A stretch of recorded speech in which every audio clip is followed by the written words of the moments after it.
17 বছরের প্রতীক্ষার আজকে অবসান হতে যাচ্ছে। বাংলাদেশ জাতীয়তাবাদী দলের ভারপ্রাপ্ত চেয়ারম্যান মহোদয় তিনি কিছুক্ষণের মধ্যেই সিলেট বিমানবন্দরে অবতরণ করবেন আমরা আশা করছি।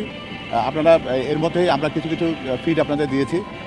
উনি যখন প্লেনের ভেতরে ছিলেন তখন আমরা তার মেয়ে জাইমা রহমানের একটা সেলফি আপনাদের দিয়েছি, তারপর তাদের তিনজনকে দেখা যাচ্ছিল।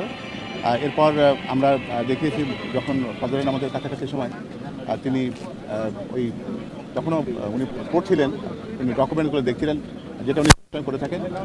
আমরা আশা করছি যে কিছুক্ষণের মধ্যে এই বিমানটি ভারতের আকাশ সীমায় আসবে এবং তারপর এটি সিলেট বিমানবন্দরে অবতরণ করবে। আমাদের যেটুকু জানা আছে যে বিমান কর্তৃপক্ষ চেষ্টা করছেন তাদের ফ্লাইট টাইমটাকে যতটা কমিয়ে আনার জন্য এবং সিলেটে যে প্রায় ঘণ্টাখানিকের যে লেওভার থাকে যেটা স্টপ ওভার সেটাকে সংক্ষিপ্ত করে যতটা কম সময় যাতে 11:30-এর কাছাকাছি সময় যাতে এটা ঢাকায় শাহজালাল আন্তর্জাতিক বিমানবন্দরে অবতরণ করে সেরকম প্রস্তুতি চলছে। আর এদিকে আপনারা সবাই যেমন এরকম আছেন তেমনি আমাদের জুলাই যে এক্সপ্রেসওয়ে সেখানে ইতিমধ্যে জনগণের একটা মহাসমুদ্র পরিণত হয়েছে।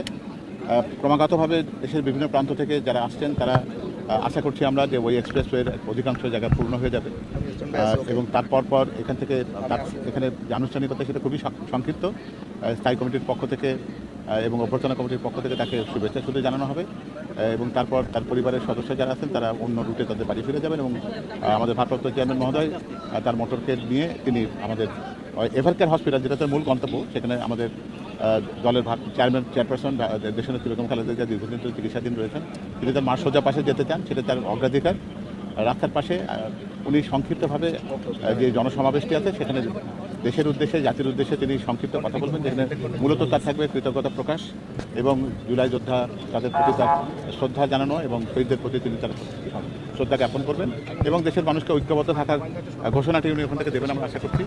কারণ আমরা জানি যে এই মুহূর্তে ঐক্যবদ্ধ বাংলাদেশ দরকার খুব বেশি এবং আমরা আশা করছি যে আগামী একটা সুষ্ঠু নির্বাচন সেটা আমাদের প্রত্যেকের প্রত্যাশা, সেটা সে কথাগুলোই উনি বলবেন। আমরা এটাকে রাজস্বিক প্রত্যাবর্তন কখনোই বলতে চাই না, এটি বলে যে ঘরের ছেলের ঘরে ফেরা।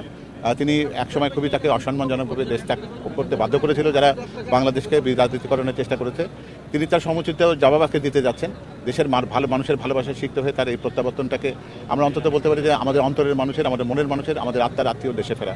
আমরা এর বেশি এটাকে রাজস্বিক বা অন্যরকম সংবর্ধনা জনসভা এই ধরনের কোনো শব্দ আমরা যেতে চাই না। আবেগপ্রবণ একটা সময় মানুষের মধ্যে কি আশার সঞ্চার হবে কতটা? অবশ্যই, কারণ যে একটা নেতৃত্বের শূন্যতার বাংলাদেশে আমরা রয়েছে এই মুহূর্তে, আমাদের দরকার এমন একজন মানুষ যেমন শহীদ রাষ্ট্রপতি জিয়া রহমান যেমন 71-এর সেই 25শে মার্চের প্রথম প্রহরে যখন তিনি ঘোষণা করেছিলেন 26শে মার্চের সূচনায় উই রিভলভ বলে যে আত্মবিশ্বাস এবং তার পরবর্তীতে স্বাধীনতার ঘোষণা দেওয়ার মাধ্যমে বাংলাদেশের মানুষকে তিনি একটি আশার আলো যেমন দেখিয়েছিলেন, ঠিক তেমনিভাবে জনাব তারেক রহমানের ফিরে আসার মধ্যে দিয়ে এই মুহূর্তে যত যা শঙ্কা রয়েছে, যত যা অনিশ্চয়তা রয়েছে, যে অনেককে সুর যেখানে বাজছে আমাদের দেশ নিয়ে যারা বিভিন্ন রকমের কথা বলছেন সেগুলোকে সমুচিত জবাব দেওয়ার সময়টা